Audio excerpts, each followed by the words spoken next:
Hey there. I'm excited to announce this to you today. This is what you've been waiting for in your spiritual quest. This is something I've wanted to do for a long time, and I'm finally ready to announce it that it's ready to go. It's the Grief to Growth Community Circle.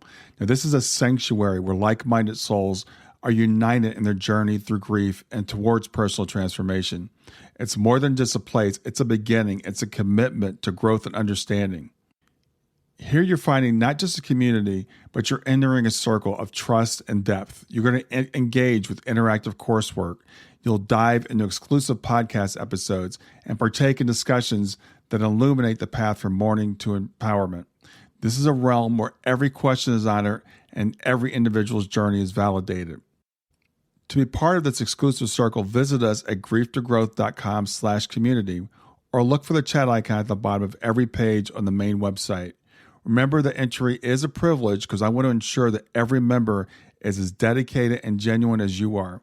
You must apply to join, but the journey within is worth every step. So go ahead and join us today. Check it out, grieftogrowth.com/community, and I look forward to seeing you there. Hi there. Welcome to Grief to Growth podcast. Your host is Brian Smith, spiritual seeker, best-selling author, grief survivor, and life coach. Brian believes that the worst tragedies of life provide the greatest opportunity for growth.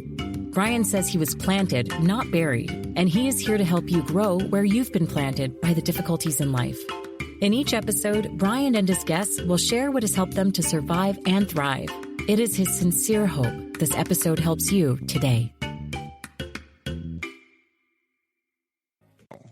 Hey, everybody, this is Brian. I'm back with another episode of Grief to Growth. I've got with me today Rose Ringer, and Rose has a very interesting tale to tell, so I can't wait to have a conversation with her.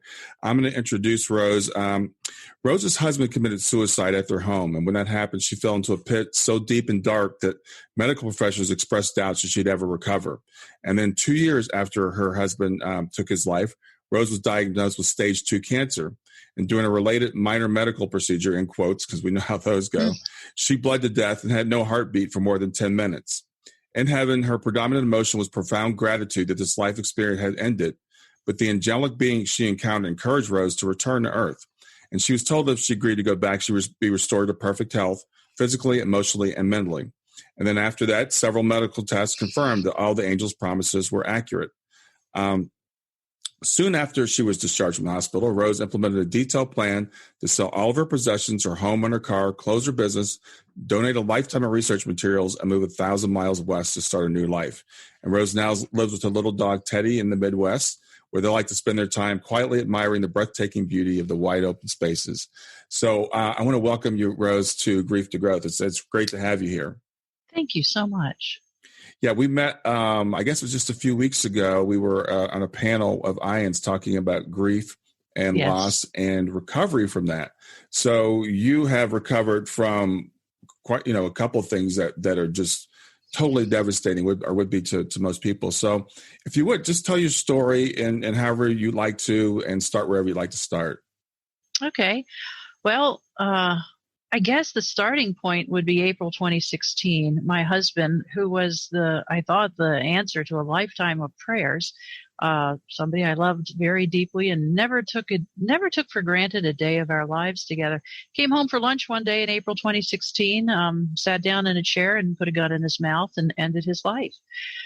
And I have always been a writer. I've been a writer for 30 years, everything from newspaper reporting to books. I've written 9 books. I'm extremely sensitive, and as you probably know, life for a sensitive soul is kind of hard on this earth, not an easy place to be. Yes.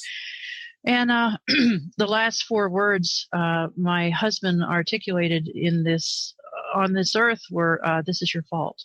He had sent me that as a text. So that was, I can't even say it was a twist of the knife. It was devastating, beyond devastating. So I lost my mind.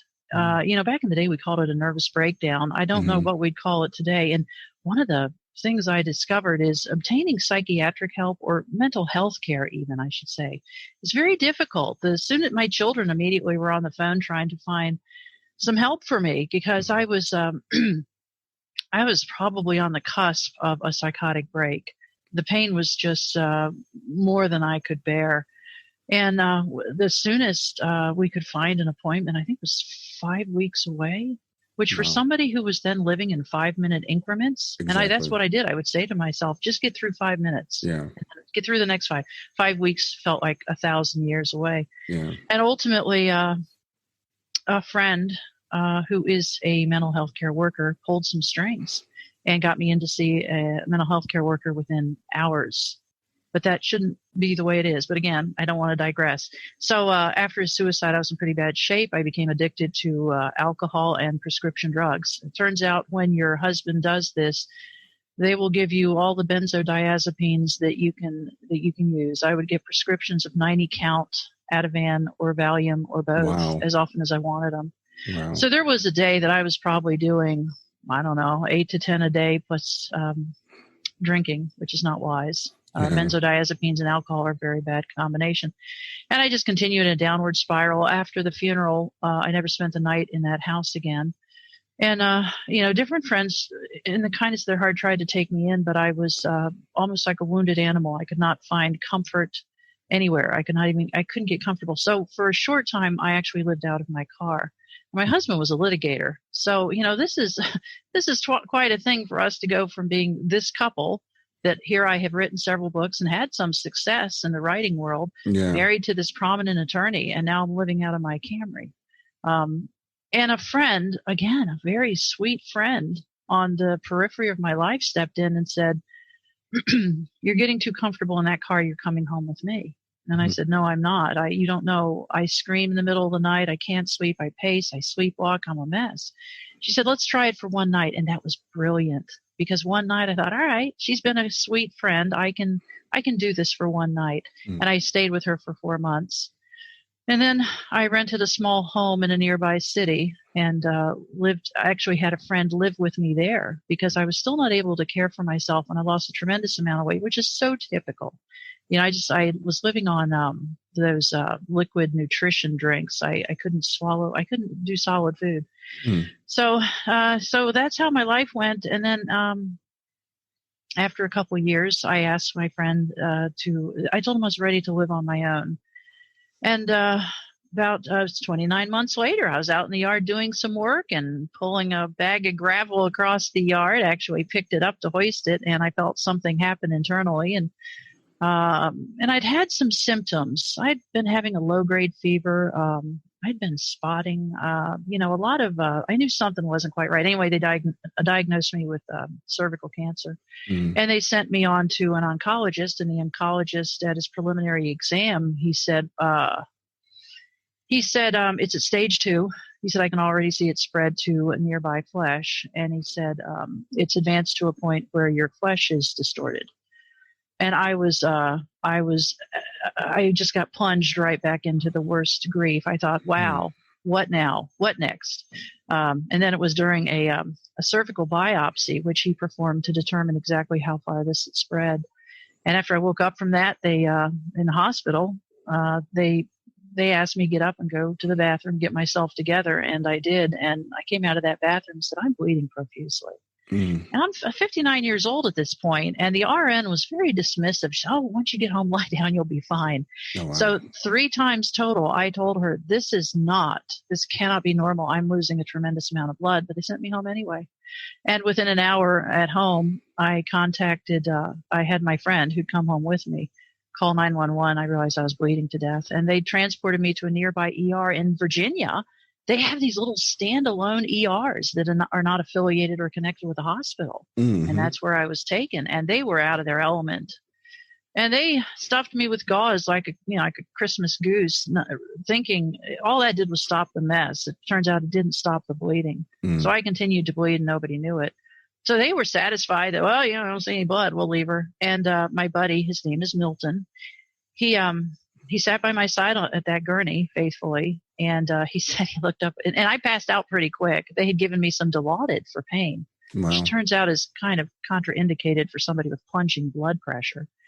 I think that just kind of greased the skids. I don't know if that really caused my death.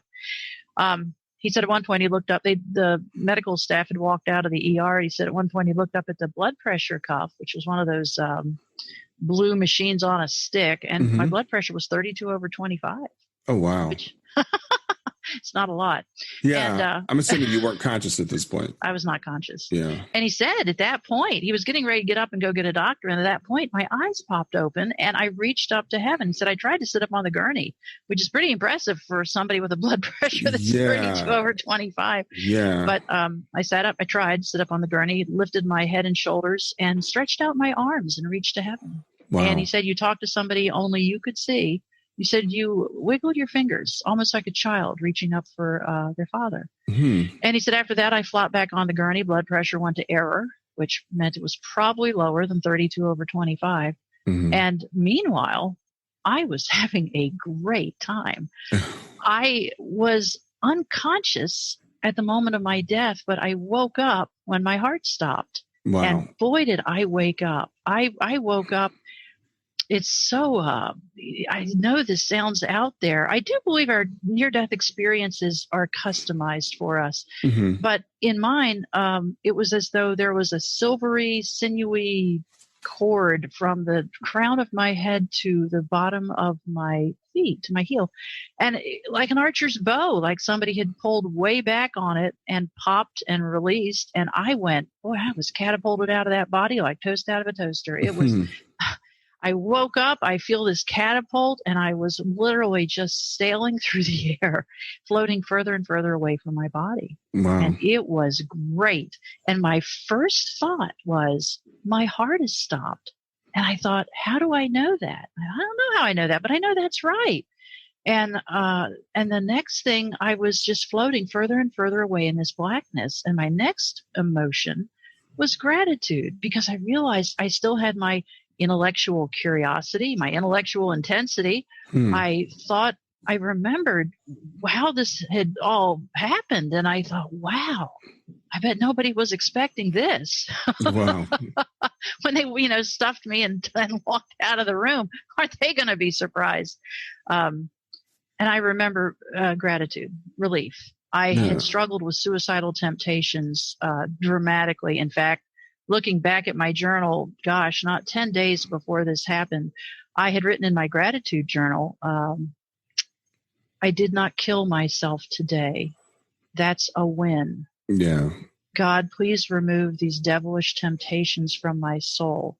So I had been fighting the urge to end my life even up to days before this happened. And frankly, I was really probably relying on human will more than anything spiritual. And I was running out of road. I really was.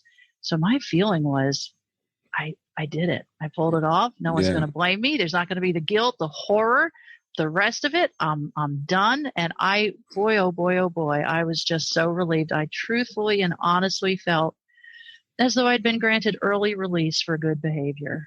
I was just so free to be out of that misery. And I remembered this oncologist had me scheduled to start chemotherapy and daily radiation, I think the next week. And I thought, we're done. Do that. Yeah. We're not going to have to worry about that one. Yeah.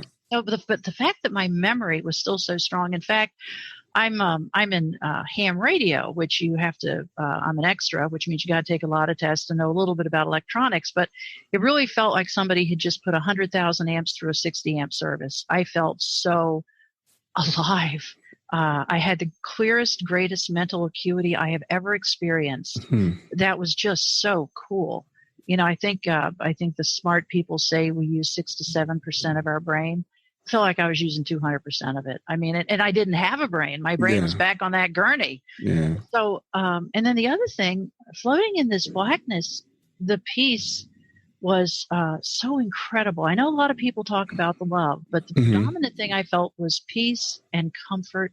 And this enveloping blackness was just comforting. It was like everything about it brought me immense and great comfort. And as a writer, I've always struggled with anxiety, ever more so since my husband's messy ending.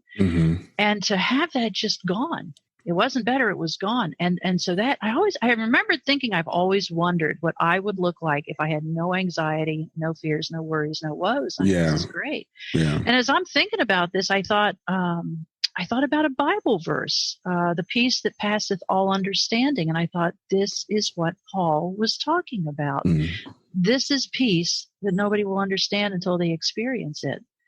And I thought that was so cool that every memory I had was still with me. In fact, a memory from my infancy came back, which was so neat. But I remembered again, I'm still floating in this perfect, beautiful, comforting, and comfortable blackness. I remember I've been here before, like 59 years ago. I've been here before. And an angel, spiritual being, talked to me and said, yes, your mother, when she told you that you almost died as an infant, in fact, she was in 1959, she was chased out of the hospital, not chased, but asked to leave the hospital because they said, I was a newborn infant at the time. The doctors told her her kidneys have now failed. The rest of her organs will soon follow. She'll be gone in 2 to 4 hours. And they, different world. But they told my mother, go home and focus on your other children. This one's gone. Wow. So the angels told me, they said, yeah, you kind of crossed over then. Explains a lot about why you've always been a little different from the rest of the world. I was like, wow, I wish I'd known that 59 years ago, or at least the last 50. But and then at some point in this floating, I was joined by a massive spiritual being, and I mean massive. And she was above me and slightly to my left. And I turned my head. I felt this presence very succinctly. And I turned my head to the left and looked up, which I thought, I don't know if I have a left shoulder, but I'm looking over something. And, but I could not see. And I said, literally with a lot of joy in my voice, I said, and who are you? Because I'm like, I'm not alone. This is great. And the answer was, you, Rosemary, you are the image and likeness. I'm the original. And I thought, whoa, I think that's Genesis 1:27, that we're made in the image and likeness of God. And I thought, that's so cool. And then I also thought, it would have been good to know back then too, but still really, really cool. And more than words, it came with an infusion of knowledge. I'd been familiar with that Bible verse most of my life. And now I feel like I got it. I'm the image and likeness. And then at one point, I guess this was fairly early on, I had the thought, again, I've been a writer and editor for 30 years. I had the thought, you're dying.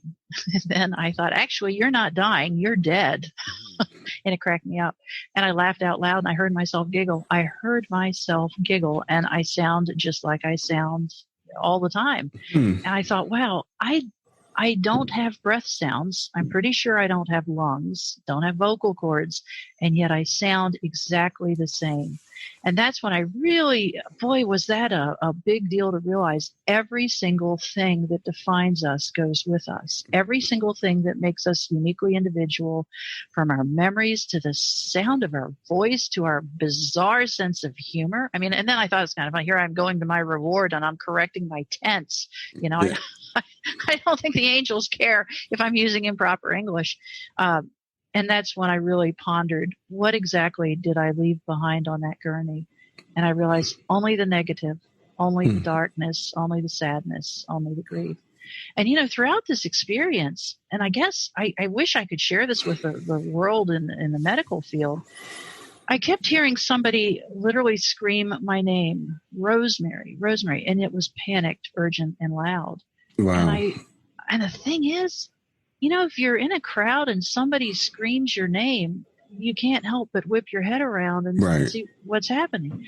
I had absolutely no desire to do that. It was like an annoying sound produced by an alarm clock that you wish would just stop.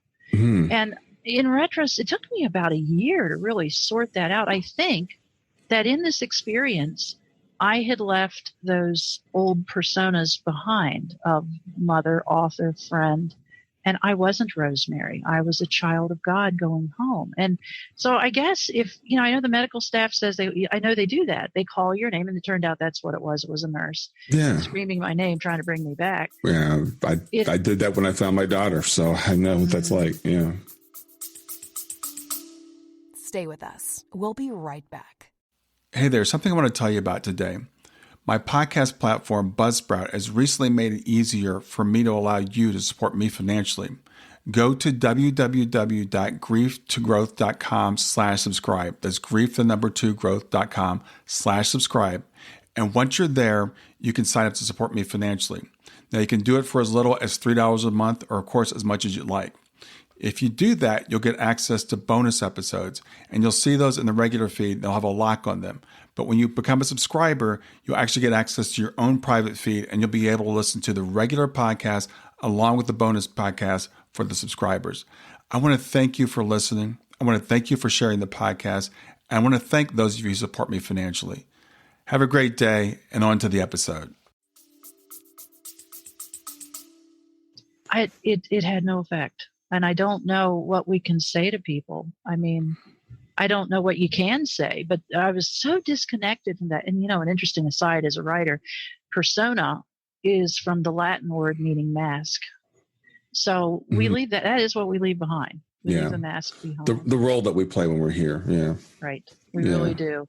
So this went on, and if you told me I've been dead for two days, 2 months, I would have easily believed it. And it's hard to imagine in our very linear construct of time that we just love it on Earth. Yeah. There is no time.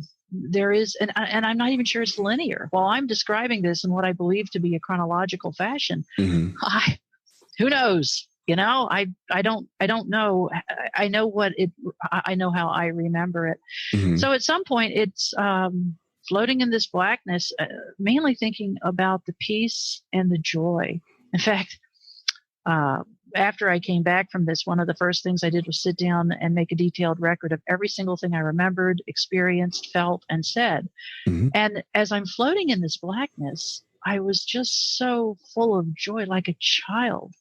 And when I went back and reread my notes, I saw what I had said, and I remember this. I said, wow, I like floating. Floating is fun. This is great. Wow. And as a writer, you think I could do something a little more prosaic, a little more loquacious. But yeah, that's what I wrote. And that's one of the reasons I know I had no one. People say, you wanted to come back. No, I did not. I just, it was so familiar being here. And I knew I was going home. Like the old song, going home. I knew I was going home. Just going home. I was like, wow, I put in my time. And honestly, another thought I had was, I finished the work I was supposed to do. Yeah. Now I'm done. Yeah. And then it is like somebody took my batteries out. I don't know what happened, because one moment I'm floating in this blackness with these angels and spiritual beings with me. And the next thing I'm standing in a white room and I'm on my feet. I'm no longer floating. And I don't know that I have feet, but I recognize that I'm in this beautiful, brilliantly lit white room. The walls, ceiling, floor is all white. There are no light fixtures. It is the walls and the ceiling and the floor that are producing this luminescent, iridescent, perfect white, brilliant white. So brilliant, it's almost blue. Almost has a bluish tinge, but it was so beautiful. And I remember thinking, I don't know if I have legs or feet, but I think I can move with intention.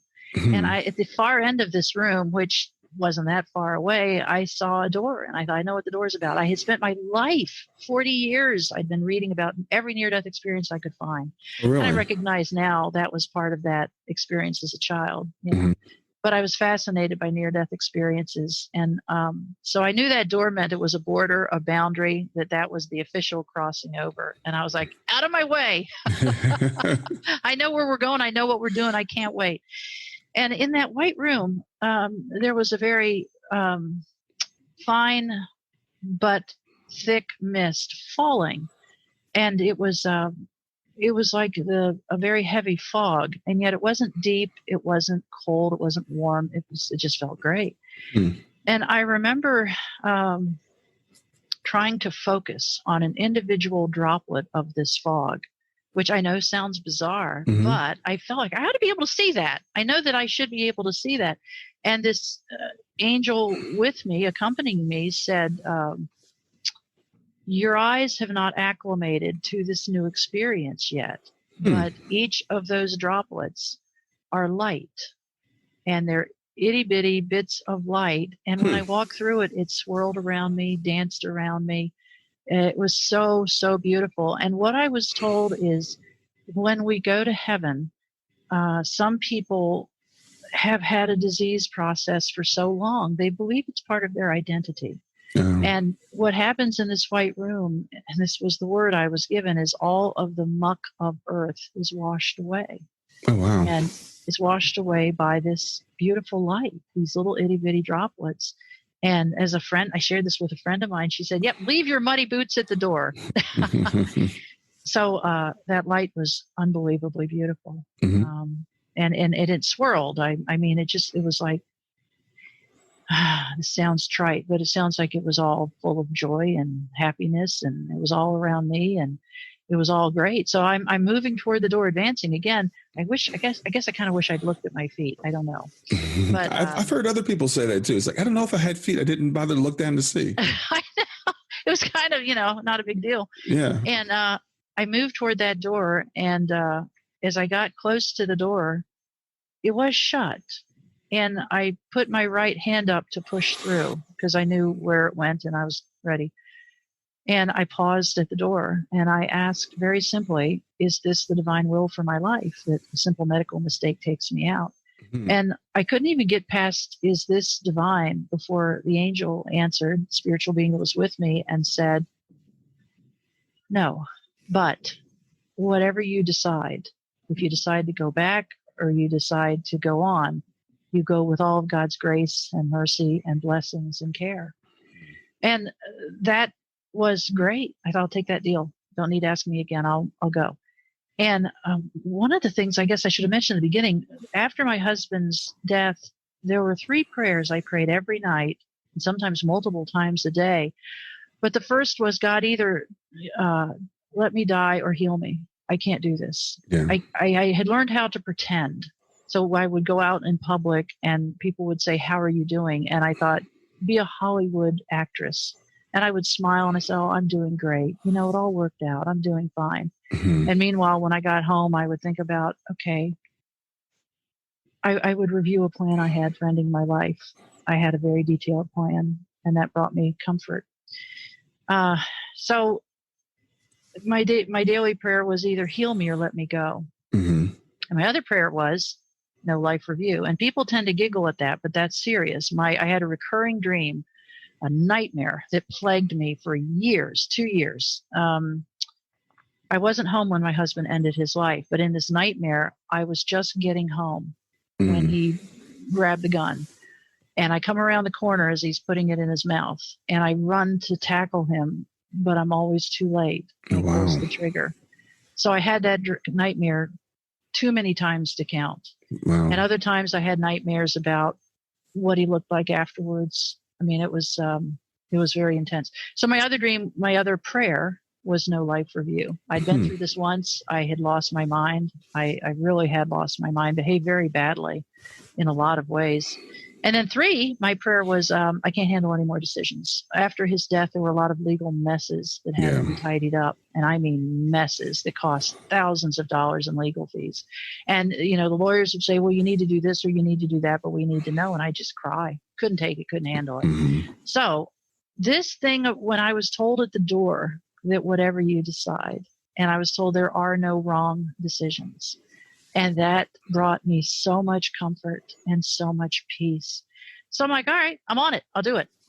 Yeah. And I put my right hand up to push through this door, pretty interested by the fact that I'm right-handed in heaven. I mean, I'm right-handed on earth, right-handed in heaven. I go, how cool is that? Even that little detail of my identity has gone on with me. And then I had, shortly before I lost consciousness at that little standalone ER in Suffolk, Virginia, this very kind-hearted nurse, about my age, very motherly, very sweet, very kind eyes. She had been by my side as I was laid out on that gurney, and I grabbed her hand. I said, promise me you're not going to let me die. An interesting side effect of bleeding to death. Everyone thinks bleeding to death is, easy. It's messy. And it's terrifying how much blood the human body can hold. Mm-hmm. And it's terrifying to see that flow out of yourself and know that people aren't taking you seriously when you say, I think I'm bleeding to death. So I grabbed this nurse's, and you become anxious. That's a common side effect, is because your brain isn't working quite like it should. It's not getting quite enough oxygen, so you can't reason things out. I grabbed the nurse's hand in the ER, again, shortly before they gave me that shot, shortly before I passed out. And I said, promise me you're not going to let me die. And she's very sweetly, she said, oh, honey, we're not going to let you die. We have many solutions for this. I was like, okay, that sounds good. Yeah. So at the door, ready to go on, put my right hand up, ready to take that deal that God has offered, that whatever I decide, I go for all of God's grace and mercy and blessings and care. Wow. I have a vision of that nurse, and it's a very intense vision. And she is sitting in a hospital supply room on a little metal stool surrounded by linens and other medical supplies. And she's leaning forward on that little stool with her head in her hands, sobbing uncontrollably. And she says through tears, I promised that woman I wasn't going to let her die. And I lost her. Oh, wow. And I'm like, oh, no, don't do this to me, please.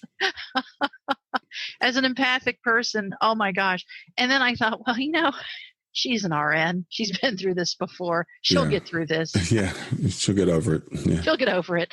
And I thought, I need to go more than she needs me here. And then it got ramped up. Then I felt her pain. I felt her agony, and I felt her grief. And I recognized it as the same pain I had known for 29 months after my husband's suicide. And I thought, if my coming back will spare a soul that much pain, I guess I better do that. Wow. And I put my right hand down at my side like, oh, crap. But what I said is kind of funny now. I said, this is going to ruin that woman's day if I die. Oh, wow. Wow. And then in a millisecond, I was back in that body. There was no whoosh. There was no return, no tunnel, no nothing. I was back in that body in what seems like a millisecond. We'll get back to Grief to Growth in just a few seconds. Did you know that Brian is an author and a life coach? If you're grieving or know someone who is grieving, his book, Grief to Growth, is a best-selling, easy-to-read book that might help you or someone you know. People work with Brian as a life coach to break through barriers and live their best lives. You can find out more about Brian and what he offers at www.grieftogrowth.com, www.growth.com, or text growth, GROWTH, to 31996. If you'd like to support this podcast, visit www.patreon.com/grieftogrowth, www.patreon.com/GRIEF, to make a financial contribution. And now, back to Grief to Growth. Stay with us. We'll be right back. Hi there, I'm really excited to tell you about my latest ebook. It's 4 lessons that you can learn from the near-death experience without going through all the trouble of dying to learn them. I've been studying NDEs for several years now. I am completely convinced that not only are they 100% real, but that there's some very universal wisdom that we can get from the near-death experience. And I've distilled that down in this book into 4 short lessons. And I've also given you all the reasons why I believe that NDEs are absolutely real. So go to www.grieftogrowth.com/NDE lessons to pick it up for free. www.growth.com/NDE lessons. I hope you enjoy it. With lots of activity going on all around me. They had brought in, my buddy Milton said they brought in everybody, even the receptionist, to work on me. So yeah, there was a lot of activity. They slung me on a gurney and took me out of there. Wow. Took me to a real hospital. So you apparently at the moment when you made the decision that you were going to come back for this nurse's benefit, you were just back. Wow. Yeah. And miffed. People say, oh, I bet when you woke up, when you were back in your body, you were so grateful. And so I was like, no, I was ticked. I remember looking up at the corner of the room, and I thought, I felt like I could see one of my angels there. And I said, what? Aren't we going to talk about this? Robert's Rules of Order? We had a first. We didn't have a second. We didn't have a discussion. Why? Yeah. Do you know how much energy it takes to die? It took me hours. Yeah. Yeah. And then, people say after they come back from the dead, that they feel like they're half in this world and half in that one. I felt like I was 95% in that world and 5% in this one. In fact, the first 24 hours, I knew I was very close to dying again. I felt it. I felt very weird. And I'm not sure if part of that's being stuffed back into the flesh after you've been in a body, or if it's the fact that, I bled to death. The next morning, the doctor affirmed, which was very helpful. Next morning, the doctor comes in to see me at the hospital, and he said, you've had a heart attack. And I said, well, you've got the wrong person. I'm healthy. I bike, I walk, etc. And he said, no, you got a pretty serious heart attack. And I said, what are we talking about? He said, well, you lost more than 40% of your blood volume, and then your heart went into VFib and stopped. So when I heard those first words that said my heart is stopped, it was right. So I said, you say I lost more than 40%. I need a number. I guess I'm kind of analytical. Give me a number. He said, well, after 40%, it doesn't matter. Yeah. You died. Yeah. So it was pretty dramatic. And then after that, the next 24 hours, I did feel like I was close to death still. And I asked the angels, because I did feel them all around me. I wish I could live in that moment of feeling their presence. And I asked the angels, are we doing this again? What's the plan? It's okay. Either way, just want the plan. Want to know the plan. And the angels said, no, they said, we're healing and fixing things, that there's some more to do with this body. And in 24 hours, I felt that feeling of things being so off had gone, and I started to feel better. And it took some time because, after you tell the doctors, I had to find a new oncologist, by the way. The old one insisted I start chemotherapy as soon as I was healed from this, the chemo and the radiation. And I said, I'm pretty sure I was healed in heaven. And he said, no, we're not. And I said, well, how about if you do another biopsy? He said, no. I said, well, how about if you take another look? Nope. So I had to find another oncologist. And, I was still very excited about all this heaven business. And I said, I died. I went to heaven. I talked to the angels. I got sent back, but it was great. And she said, you bled to death from a cervical biopsy. She was a lot more interested in that than my story. Yeah. And ultimately, there was another surgery, and a lot of flesh was taken from a lot of places, and it was affirmed that not one cell of cancer was found. And they biopsied me a lot of different ways. In fact, while I was unconscious, I was on the operating table for more than 3 hours. While I was unconscious, they did the multiple biopsies and even brought in people to do biopsies in addition to the doctor, so they could look at several slides from several places.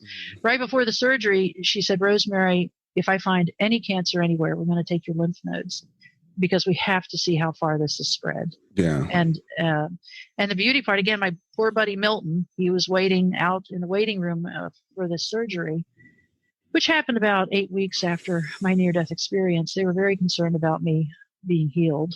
Okay. He said the surgeon came through the doors and found him in the waiting room to give him an update on how the surgery went, threw her arms around his neck and said, she's right. There's nothing there. And she said, not only is there nothing there, but her flesh is so pink and pretty and perfect. I don't think she ever had cancer. Oh, wow. Wow. Pretty dramatic. Yeah. So at some point, were you told that you were going to be healed if you came back? Yes. I'm sorry. I guess I should have put that in. Yes. At the discussion in the White Room, I was told if I agreed to come back, I'd be restored to wholeness. And people love the story of being healed of cancer, and I don't want to diminish that in any way. But the healing of my soul, Psalms 23 said, he restoreth my soul. The healing of the grief and the desire to die and the suicidal ideations. Sure. That was gone. And I mean, I cried a lot the first few days because everything was so beautiful. When I was alone in the hospital room, I had two buddies that were three buddies who were kind of tag teaming each other. So I wasn't alone in the hospital room. Because even coming back from this, I was still a little disoriented. An interesting fact, when somebody bleeds to death, you can't even do CPR on them because it just pushes more blood out. So I had no heartbeat, no blood pressure, and no oxygen getting to my brain for more than 10 minutes. Wow. So the fact that I came back intact and without significant damage to any organs is pretty dramatic. Yeah. Yeah. That's a miracle in itself. Yeah. It is. And, but when my buddies would have to step out of the hospital room, and, sometimes I knew I'd be okay. The angels would come by my hospital bed and sing to me. And they sang me the most beautiful songs and even had music that went with it. And the songs were so beautiful, and I would cry. And I would say, don't stop, but please, overlook the tears. And I said, I want to remember this. I want to write this down. I want to save every word and every note. And I told the angels, I'm not good with melody. I'm not good with lyrics. I don't know that I'm going to be able to remember this. And the angels said, this isn't for you to remember. This is for your healing and your joy and your peace. And honestly, it almost felt like it was a thank you for agreeing to come back. And they knew how hard that was to leave that perfect space. And yet, one of the things that I realized a few weeks ago, when I asked, is this the divine will for my life, as I paused at that door in the white room, it's because when you're there, all you want to do is glorify God. All you want to do is do what God wants you to do that will bring the most blessing to the most people. And I think that's why I asked that question, because I knew that this didn't really seem like the right thing to die at this point, and yet I wanted to go so badly. Yeah. But yes, they did promise they said if you go back, you will go back healed. And the cancer thing, I mean, that's not insignificant. I honestly, at the age of 59, I'd been debating if I'd even do chemo. That was a pretty big decision. But to have my heart and soul healed was massive. It was almost like, it was so fast and so draconian. It was almost like a loving father shaking a child awake that's in the middle of a terrible nightmare. Wow. And saying, you were yelling, you were screaming, but it's just a dream. Wow. And the healing was that dramatic. And it feels like a dream now. It's not like, oh, my husband. It's crept back in a little bit. I still get sad when I hear about somebody else has killed themselves, or they lose a husband or a wife or child. I cry. But it's not the grief that drags me out to sea. Right. It's not. It's very different. But yes, it does feel like a father that shook me awake from a bad dream. It feels like another person had that experience. And the Bible says we're a new creation in Christ. I feel all different. In fact, my friend Milton, who witnessed all this, he said, you need to tell him the other part of it, which is, being a baby boomer, loved rock and roll, used to be in radio at the beginning, a million years ago. I did radio stuff and broadcasting. I had some high frequency hearing loss, and I had a busted shoulder and a busted knee. When I came back, all that was gone. Oh, really? Wow. My hearing was restored. My busted knee didn't bother me. I'd had shoulder pain for, 13, 14 years. It was gone. Yeah. And I even had arthritis in my wrist. And when I came back, that was gone as well. So my buddy says you got rebooted by the Creator. Yeah. Yeah. Wow. I love the way you put that, being shaken out of a dream.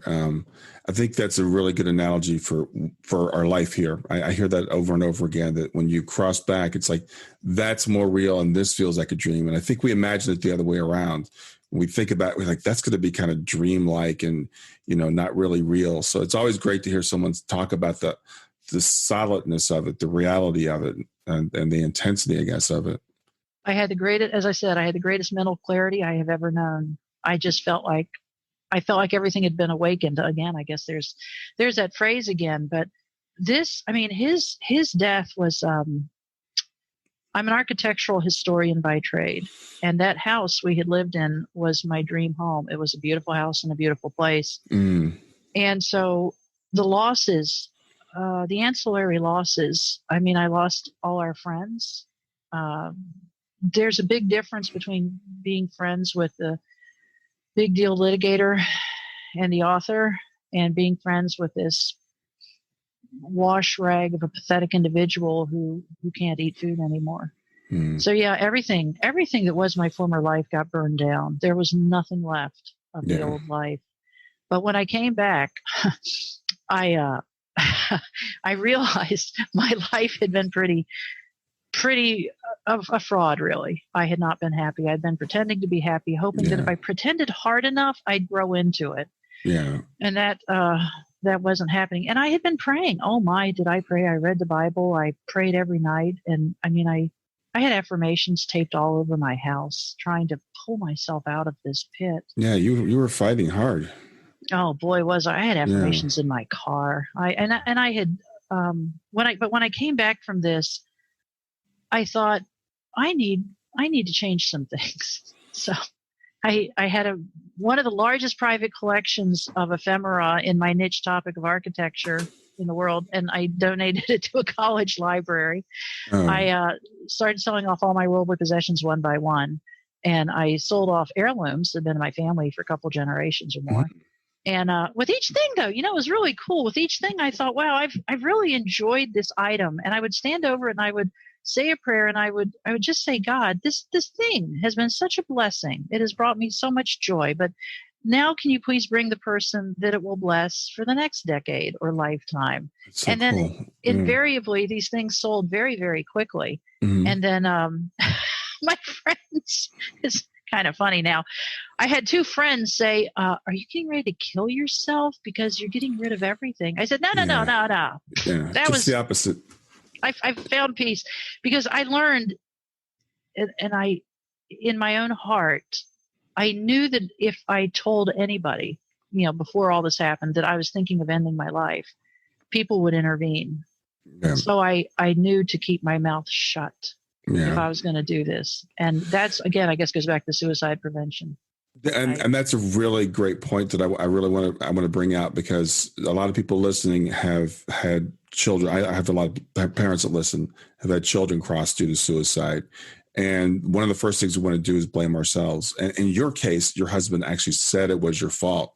So did you take that guilt on? Terribly so. Yeah. Honestly, I think if one could quantify such things, 50% of the pain was the suicide and also the violence with which he ended his life. 50% was that I figured he was right.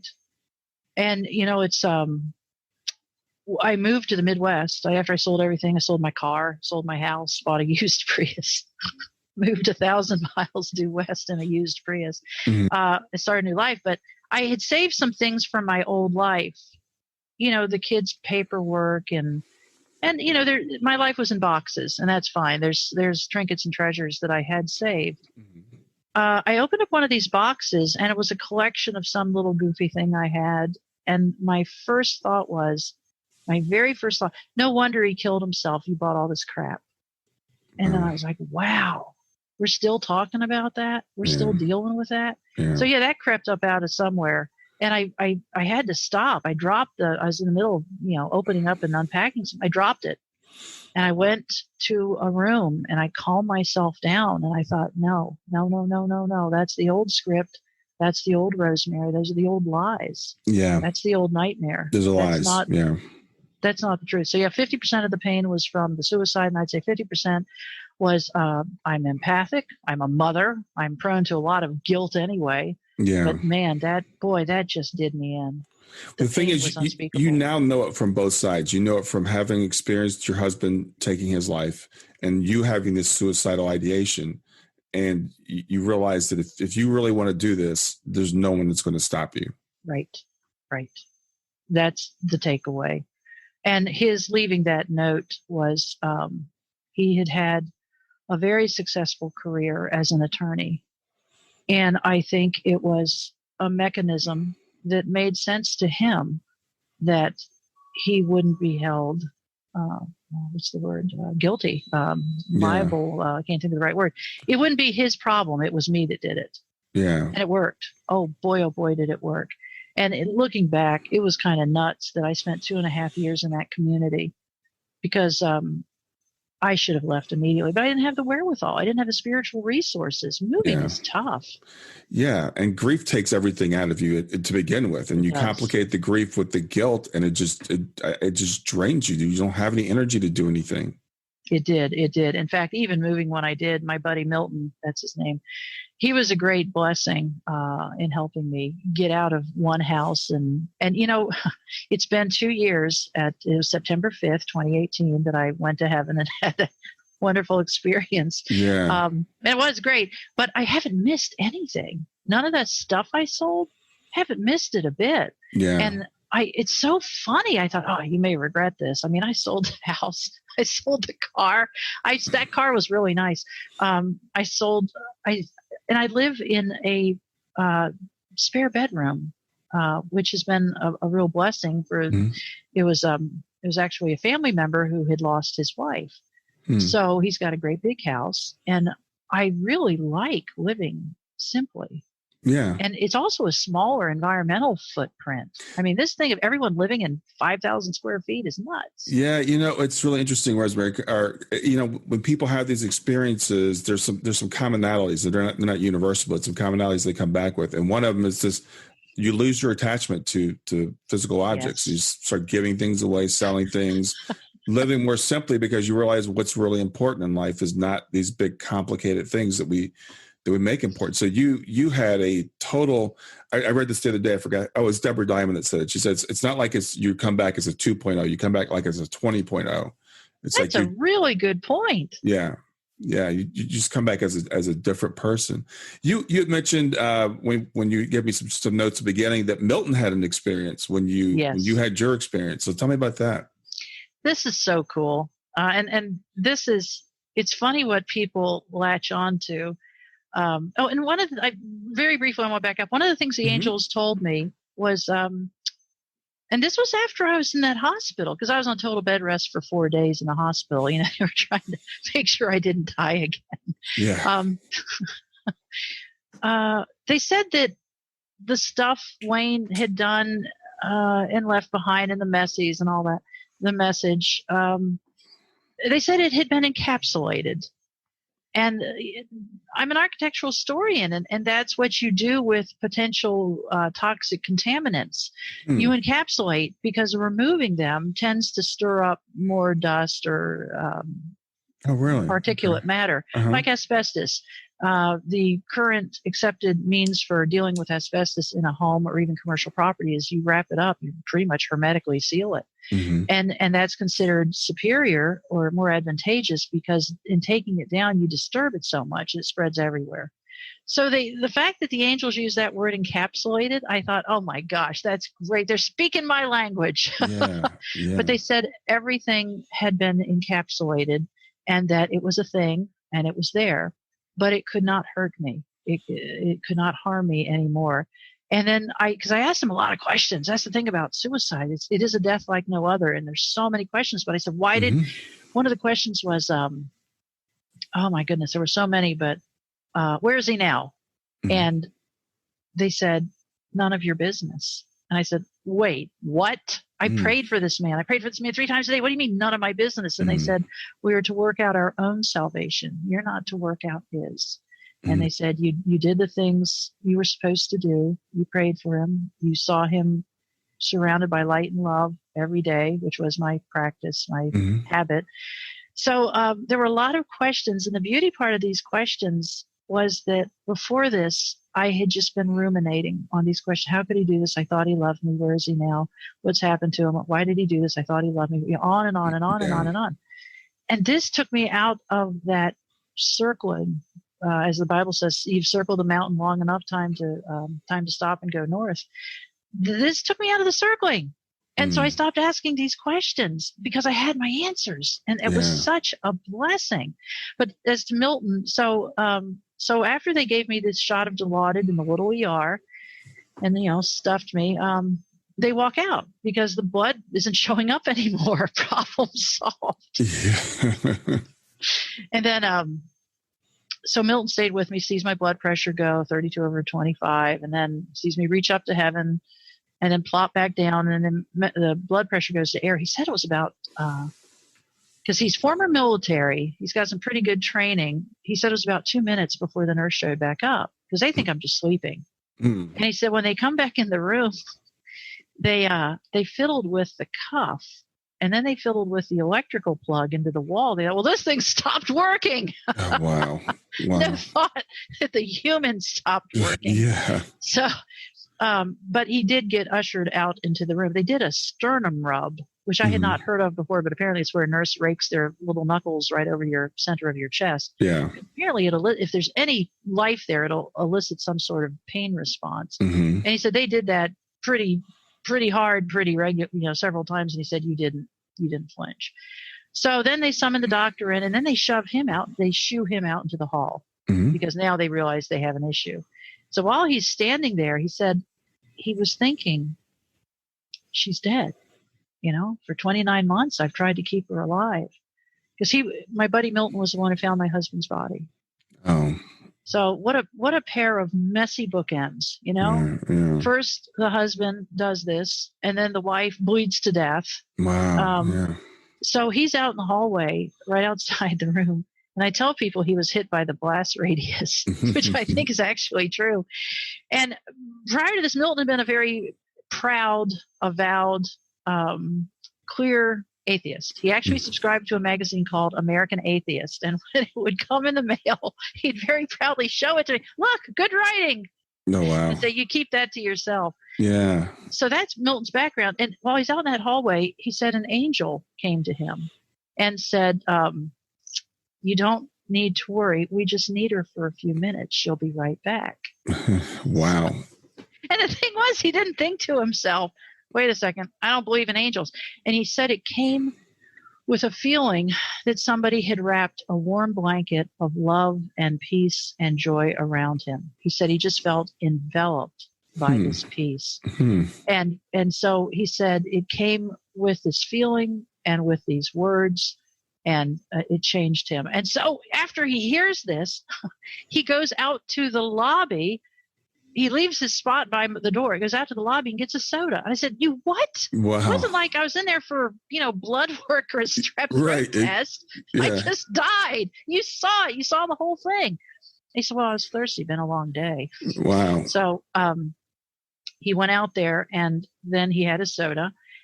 And he came back to the room. He came back and, again, stood outside the hallway. And he said, yeah, I was just waiting for you to come back. I knew you'd be back. Wow. Wow. So, what's interesting is after he said while he was standing there, 4 times the door to that small room opened, and they emerged carrying linens literally soaked in blood. So the point is, I continued to bleed. And once they apparently removed that gauze, they saw how much I had continued to bleed. So it's been 2 years for Milton, and he actually, it was just a few days after I was back home from the hospital, and we were in my house, and I was flopped out on my couch, and Milton was there. His sister was there sitting in a chair opposite the couch. And Milton shares this story about the angel that came to him in the hallway. Really? And we're like, oh, do go on. Oh, wow. The very proud atheist is telling us about an angel visitation in a hospital and a feeling of being ensconced in love and peace and joy. And he's telling about it. I said, so what did this do to your belief system? Yeah. And he said, it shattered every single thing I've ever believed. Really? And his sister, who was sitting right there, she was very quiet. She leaned forward and, choking back emotion, she said, brother, I've been praying for you for 30 years that you would find out about God. So it was a pretty big deal. So now Milton, when he finds a Bible passage that he thinks is relevant to some challenge I'm having, he'll text it to me, or he'll call me, or he'll copy it on the copier and hand it to me. So yes, this has changed him. I Milton and I are still very close friends, and I will call him sometimes and say, help me remember something. And it's amazing how this has changed him in the blink of an eye. Yeah. And in the early days, I thought, why am I back? Why am I back? I didn't want to come back. I still want to be there. It was so beautiful there. Why did I come back? And I think, well, maybe if the reason I came back was for Milton, that's a pretty big reason. Yeah. Yeah, I think there are probably multiple reasons why you came back, but it's really that's really cool, that collateral damage or collateral beauty of like you said, Milton getting hit by the blast radius. It's a cool Collateral aspect. damage. Yeah.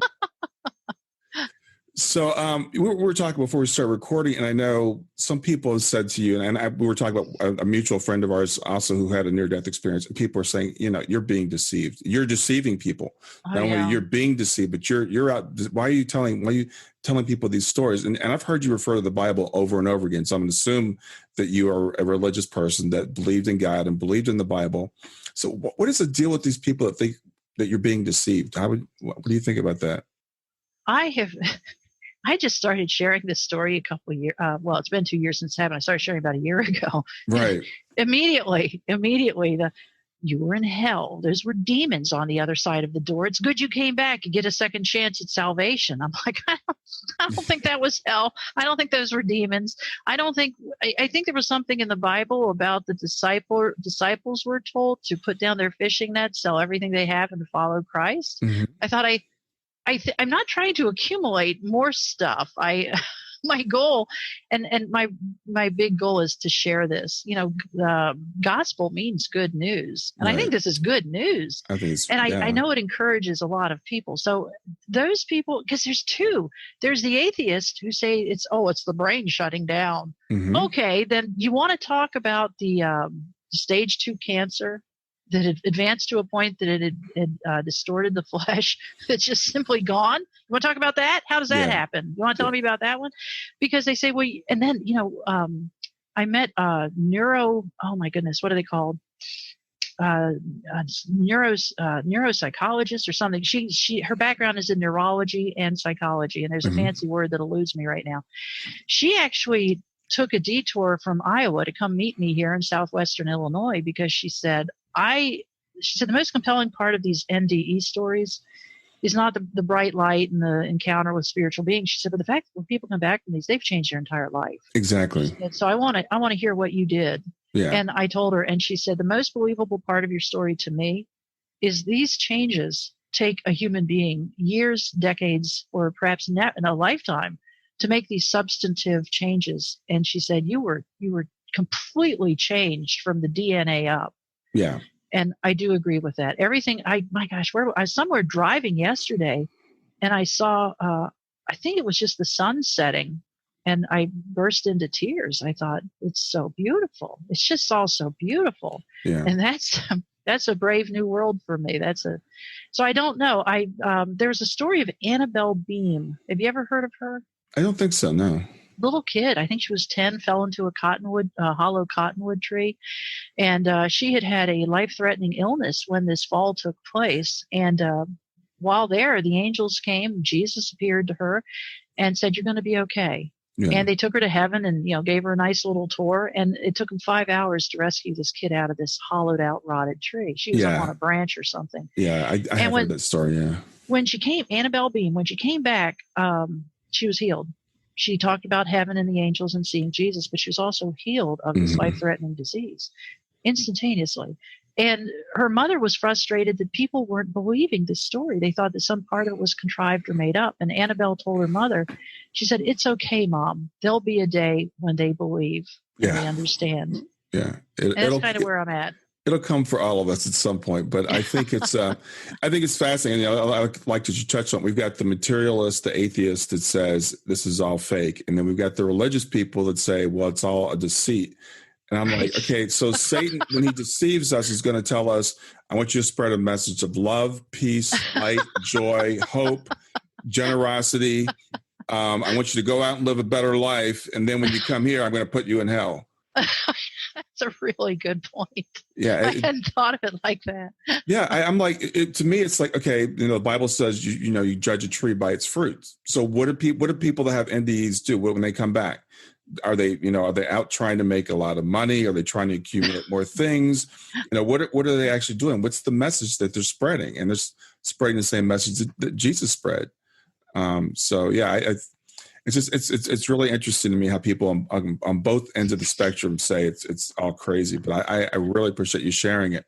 And I know you're working on a book to tell your story, right? Yes, I am.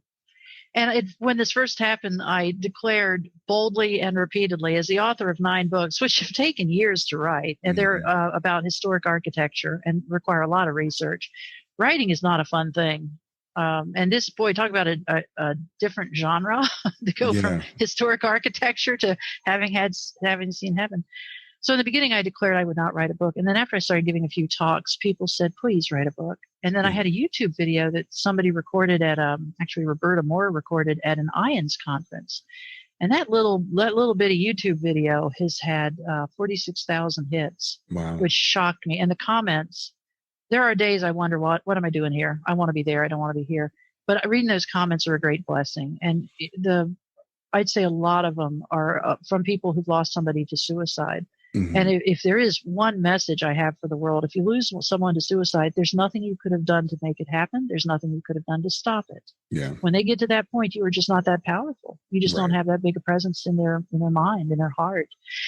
So yeah, it's a lot of people. It's parents also of somebody of a child that's ended their life, and they also want to know, where is my child? What are they experiencing? Are they in hell? And that's probably my most frequently asked question: is, do suicides go to hell? And in my opinion, I believe it's known, it's documented. Roughly 90% of suicides are mental illness related. 10% are either of a criminal nature or revenge related. In other words, I'll get you. You took away my kids, or you took away this or that. I'll show you. This will finish you off. And then some are, somebody gets caught doing something bad, and they don't want to pay the consequences. So my point is 90% of suicides are connected to mental illness. When somebody has a heart attack, we don't say, wow, look what the wife did. She's probably just giving them too much butter at dinner. Right. But a brain attack, I don't see a big difference between your brain going bad and your heart going bad. I really don't. So did suicides go to heaven? Yeah. I do think they maybe spend more time in the white room. Seriously, I don't know. Yeah, I've heard some mediums talk about, and this is kind of controversial too, because some people say as soon as we cross over, all of our burdens are gone and we're right back to where we were. But I've heard several mediums say there's like a hospital-like setting, or there may be some sort of counseling or something to get that person, back in the right frame of mind. And, these things might be metaphors. So you saw a white room with this mist. That was a healing type of thing. When we've been in that state for so long in this body, we've got to kind of wash that stuff away. I think it's a really great metaphor. Yes. And suicide is just so damaging. One of my dreams, and it's a big dream, is so typical of suicide that even law enforcement looks to the spouse. And it's not uncommon for the spouse to become the lead suspect in what they consider a homicide investigation when somebody turns up dead, even if it's suicide. And I was questioned by the cops, and fortunately it was brief, and it was by phone. They asked me the specific words. They called me on the phone because I was trying to get home from Boston. We lived in Virginia. And the cops called me and said, we need to know the nature of your last argument with him. And I said, I just got a call that my husband blew out his brains. I do not feel that this is an appropriate time, and I do not feel this is an appropriate question. Yeah. I'm kind of amazed, given all the circumstances. I had the wherewithal to do that. But if I could wave a magic wand, I would create an organization or foundation or something that would provide advocacy and victim assistance to women who've just found their husbands hanging in a garage or drowned in the backyard or whatever. Yeah. Because it is, it was only 50 years ago that when a woman was raped, the question was, what were you wearing? Where were you? What were you doing? Did you say something to him? And we're still doing that with suicides. Yeah. We need to have some kind of advocacy program in place that when a woman is sat down, when she just finds out her husband did this, and questioned by the police, where were you when this happened? Do you own a gun? What had you been talking about before he did this? Yeah. That is wildly inappropriate. Wildly. So I wish there was a way to solve that problem. Yeah, I think you make an excellent point. And I think just in a broader point, we talked to this, I think, before we started recording, however we cross over, whether it's suicide or murder or heart attack or cancer or whatever, we're all going to go home at some point. And we take these certain things, especially suicide, and we attach stigma to them, to the person who actually committed the act or who did the act of killing themselves, and also to the family. A lot of times, whether it's a parent or a spouse or whatever, what did you know? Surely there was some sign, something that you missed. There's something that you should have done. And people might not say it in those words, but that's kind of the underlying tone I think a lot of people have. And so I think what you're telling a story is so important to tell people. It's not your fault. It's not your fault. It's what someone else does is never your fault. It isn't. And I as I mentioned, I can't remember if we talked about this before or after we started recording, but I did go to one suicide support group, and it was primarily parents. But there was one woman, a little older than me, and she said to the group, "My son would still be alive if he hadn't married that woman." And I was like, all right, we're done. I'm not going to listen to this anymore. Yeah. And I get it. Part of it is with people who have not experienced trauma, because my husband's visitation after he did this was closed casket. And yet we had the casket behind us, and then people walk up towards you and give their condolences. Well, you see the couples, as they approach the casket, squeeze each other a little tighter, hold each other a little closer. And then they say, and this is one of those things that you should never say to a widow of any kind. They say, "Oh, if anything happened to Robbie, I'd just lay down and die." Yes. And you think, "Oh, so I didn't love him as much as you love your husband." Yes. Thanks, got it. And I also, people ask, did he leave a note? And the thing with that, I realized, took me a while to figure this out. They're trying to make sure that this level of horror never infiltrates their life. They want to figure out, okay, she screwed up, but I'm not going to let that happen in my life. Exactly. That makes me angry. Yes. Yeah. But that's very common. It is very common, and I find that also when children pass, by any means, people they ask all these questions because they want to insulate themselves from it. They want to make sure, well, this would never happen to my child, and this will never happen to me, because this only happens to other people until it doesn't. It can happen to any of us, and I think it's very important that people like yourself that have experienced this speak out and say, okay, don't say these things to people. This is not helpful. You think you're being helpful and people say the same thing. Well, if my child ever, passed, or my child died, I couldn't go on. I couldn't live. And, I felt that way. I mean, I think we all do, but we all have to do what we have to do to get through. And we have a reason for being here. And so it doesn't help when someone tells you that. That's not helpful at all. No. And I've learned this too, until somebody has gone through this kind of trauma, they are clueless. You cannot realize what this does to your brain. Yeah. See, I always put great stock in the fact that I consider myself really smart. And after this, it was more like I had a stroke. I lost the ability to read. For a couple months, I couldn't even drive. I had to have a friend drive me places. Yeah, it literally damages your brain. It does. And I remember a year out, as I mentioned, my buddy Milton was sharing a rental home with me. One, for finances, helps a lot to have a roommate. But I decided, okay, it's been a year, I'm going to try to cook. And I grabbed a cake box mix. And I thought, okay, this is pretty simple. And I read the ingredients, and I think it was like 2 eggs and some oil and some water and something else. And I couldn't grasp it. I couldn't read a recipe. And I got so angry and then frustrated, and I cried, and I handed it to him. And I said, it's telling me to do something, but I can't figure this out. It doesn't make sense. Help me. And he took over and he did it. Yeah. I've written 9 books, and I couldn't read the recipe on the back of a cake mix. Yeah. And that's what trauma does to your brain. So these people say, well, pull yourself up by your own bootstraps and focus on the good and all this other stuff. They are clueless. Yeah, it takes everything out of you.